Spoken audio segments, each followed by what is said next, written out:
Thinking about publishing a book under your own name or a pen name is such a needlessly stressful topic. It's one I quickly got tired of when I debated it myself. So much of the info online about pen names discuss why famous authors who are already established choose to use a pen name for certain works. While that's helpful to an extent, there's not many resources that address why someone just starting their writing career might opt for a pen name and what to consider when doing so. Hello, I'm Kano Barlow, the proprietor of the Book Bin. Welcome to the Book Bin if this is your first time here, and welcome back if you're a returning enthusiast. Today, we will be talking about pen names. I use a pen name, and I thought I'd discuss what I considered, what I researched, and what I did when I decided to use a pen name. I'll also talk about how I chose my pen name and provide some recommendations to consider choosing a pen name for yourself if you decide you want to. Overall, this video is not designed to tell you, yes, you should use a pen name, but rather to give you a pros and cons list that you can use to make that decision for yourself. A disclaimer before we begin, I'm speaking on the perspective of the United States, probably to no surprise. If you're wondering about the legitimacy of a pen name in another country, feel free to keep listening, but some of the pros and cons may not apply. Still, perhaps the pros and cons I list will give you better topics to research specifically. With that said, let's talk about pen names. Before I walk through my journey with pen names, we should quickly establish what a pen name is and what purpose it serves to an author. A pen name is essentially a pseudonym or fake name used by an author to publish works under instead of their own name. A few famous examples of authors using pen names include Howard Allen Francis O'Brien using the pen name Anne Rice for the Vampire Chronicles, Theodore Seuss Geisel under the pen name Dr. Seuss, Samuel Clemens using the pen name Mark Twain, and Benjamin Franklin using the pen name Silence Dogood when he wrote satires in his youth, and many others. Pen names can be used for a variety of reasons. Like I mentioned earlier, a lot of famous authors are known for using a pen name in certain cases. For example, some authors who are well established in a specific genre and are known for a specific age group or style might write in a new genre for an entirely new audience under a pen name to escape some of the pre-existing bias that comes with their names. That's pretty cool, but it leaves a lot of questions for me, someone who ultimately decided to start publishing under a pen name. I explored why someone new to publishing books would want to do this and ultimately found these reasons: branding, privacy, and personal preference. There's a few other reasons that are typically more specific that you could use as an argument, some being things like gender. There are many women who have been known to write under a man's name to eliminate market bias. Or maybe you're worried about receiving negative consequences, commonly associated with writing political pieces in history that were criticizing the government and fear of legal backlash, among others. Each of these reasons are legitimate, as well as any reason not described above.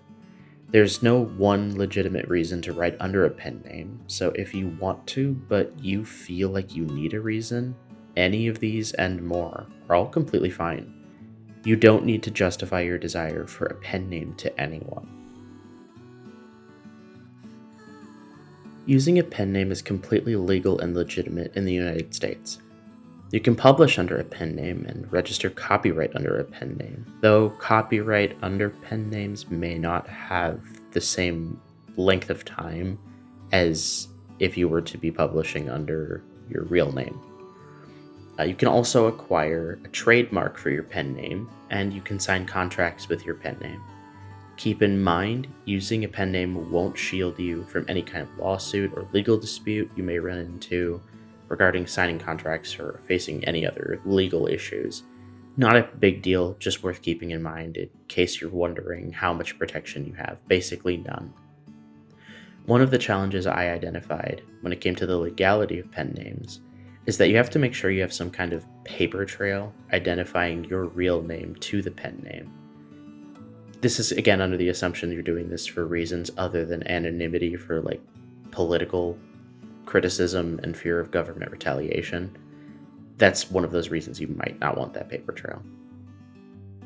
One of the reasons I wanted to have a paper trail for myself was a kind of worry that I had in the back of my head about the idea of, okay, if somebody ever tries to pretend to be Cano Barlow or want to make any kind of claims in my name, not that I think it'll happen, but just a worry that I have as a warrior, I wanted to be able to have something that could easily prove in any situation that I am Cano Barlow and I have like legitimate government certified documents to prove that.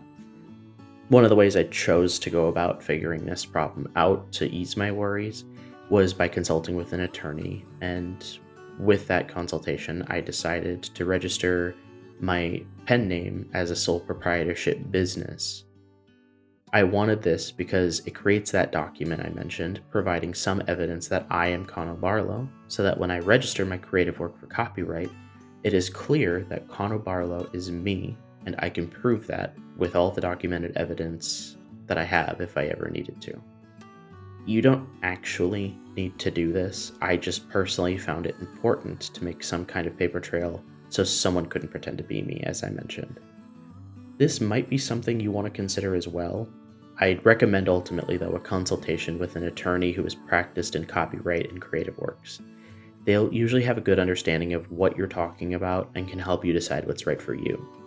You don't have to register as a sole proprietorship in your state. You don't have to make any formal registration of your pen name.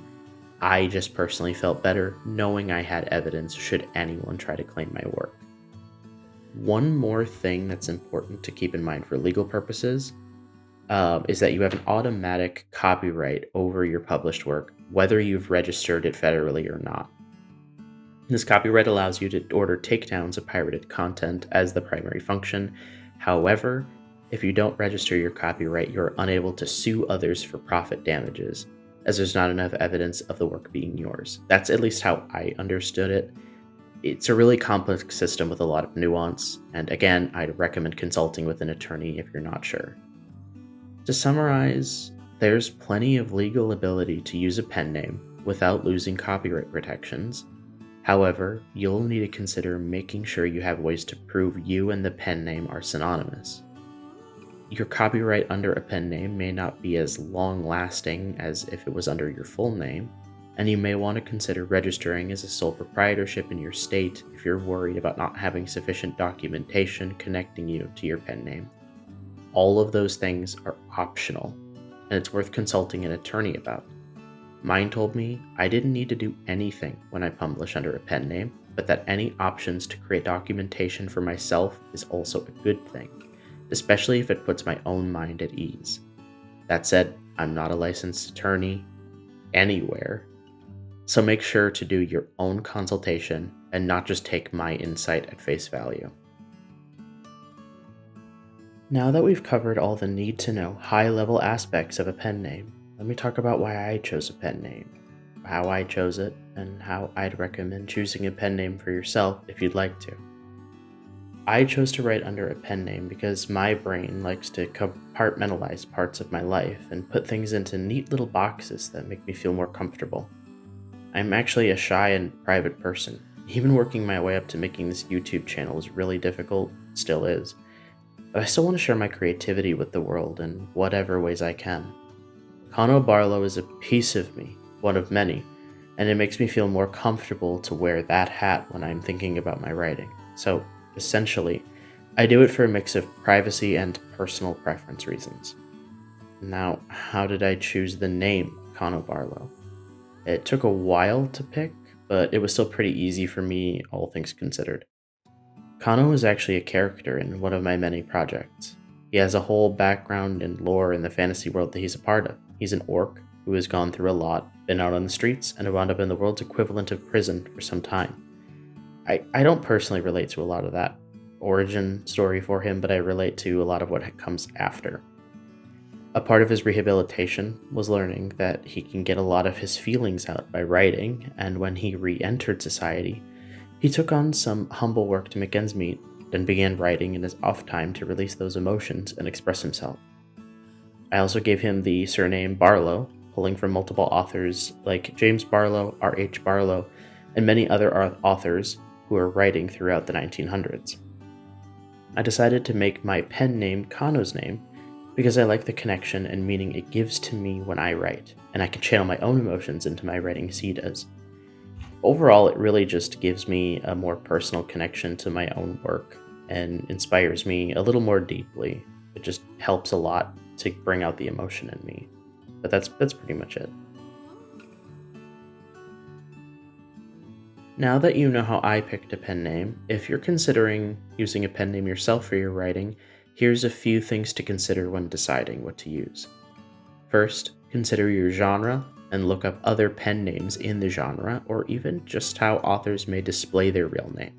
Some might use their middle initial, some might take their first and middle names and just use the initials as well.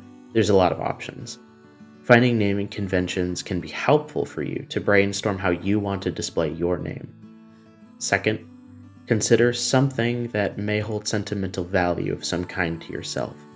Examples include a name inspired by a loved one or something like myself, where I feel a deep connection to my own character and feel inspired by it. Third, if you're doing something like fantasy or sci-fi or other speculative fiction, consider something like I did, in which you pick a name of a character who exists in the universe, regardless of if you will write them in as an appearing character or if they exist entirely off-screen. This is the choice I made. I don't think I'll ever depict Kano in a book, but he exists all the same. This can help you connect to your work, though keep in mind that you may run into emotional connection challenges if you write different projects in different worlds, universes, or other contexts that the character doesn't exist in. Fourth, consider something thematic. This might sound a little silly, but it can be fun. If you're writing monster books, for example, consider a name that evokes vampires, Vlad, Drake. Werewolves? Have the last name of your pen name be or include the word wolf. It might seem a little funny to do, but if you already have a niche you like to write, finding those themes for a pen name could make you stand out as an author. This is a pretty short discussion, but I hope some of my own thought processes and what I considered when choosing a pen name helps you in deciding if you want to use a pen name or not, and if you do, what things you can consider to make your pen name one you love and feel connected to. Remember, there's no right way to choose, and any reason is legitimate. You just have to find what feels right for you. If you enjoyed this video, feel free to subscribe, like, comment, hype, all that stuff. And I look forward to seeing you at the book bin in the future.